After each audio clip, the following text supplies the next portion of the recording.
तपाईले केही दिन अगाडि बालेन जनकपुर हुँदै झापा लगायत पूर्वी नेपालको चुनावी अभियानमा निस्किदा उनीसँगै छाया बनेर एउटा व्यक्ति अगाडि पछाडि गरिरहेको देख्नुभयो। कहिले भिड हटाउँदै त कहिले बाटो देखाउँदै गरेको देख्नुभयो।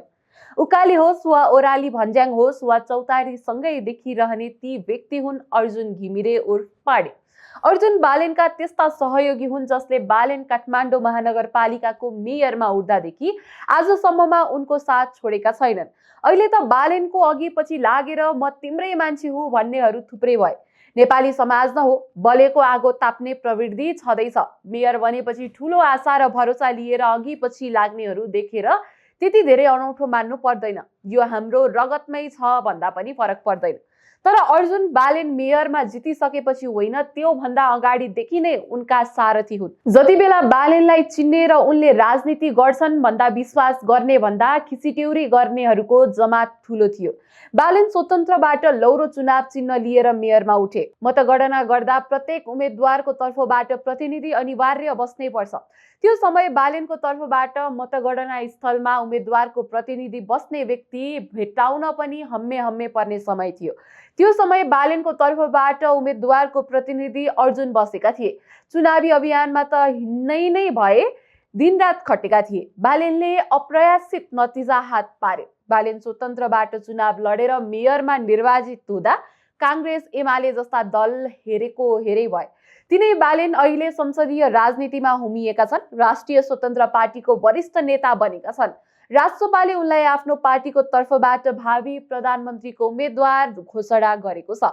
अहिले बालेन आफ्नो पार्टीका पक्षमा माहौल खडा गर्न देश दौडाहामा छन् र उनीसँगै छन् अर्जुन। बालेनलाई प्रधानमन्त्री बनाउन उनी आफ्नो तर्फबाट सक्दो कोसिस गरिरहेका छन्। बालेनको टिमसँगै अछाम पुगेका पत्रकार दिनेश सिटौला बेहोस भएपछि स्थानीय अस्पतालमा उपचार गराउने र सेनाको हेलिकप्टरमा काठमाडौँ ल्याएर उपचार गराउने पनि अर्जुन नै हुन्। अर्जुनले दिनेशलाई एकछिन छोडेनन्। अन्तिम संस्कार हुँदासम्म फ्रन्टमा रहेर उनैले काम गरे। बालेनको टिमसँगै गएकाले बालेन र राष्ट्रपाका तर्फबाट दिनेशको उपचारमा केही कमजोरी हुन हुँदैन भन्ने उनको मान्यता थियो।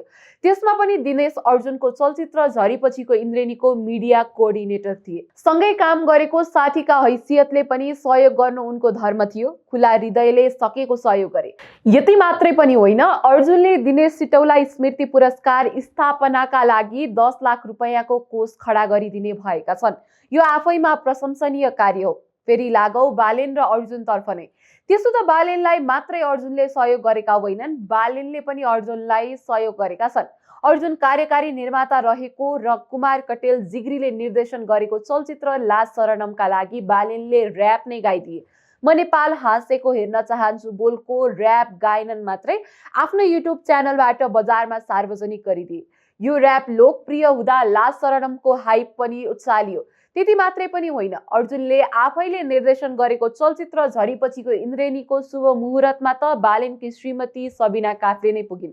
यो चलचित्रका लागि पनि बालेनले र्याप गाइदिए। र्याप थियो आम नेपाली बुवा। यो चलचित्रको विषयवस्तुसँग मिल्ने र्याप गाइदिएनन् मात्रै, बालेनले सोशल साइटबाट चलचित्र हेरिदिन आग्रह पनि गरे। बालेनले अर्जुनलाई र अर्जुनले बालेनलाई गरेको यो सहयोगले अर्जुनलाई बालेनका सारथी त भन्न सकिन्छ नै, यो सँगै उनीहरू दुवैलाई एकअर्काको सारथी भन्न पनि सकिन्छ।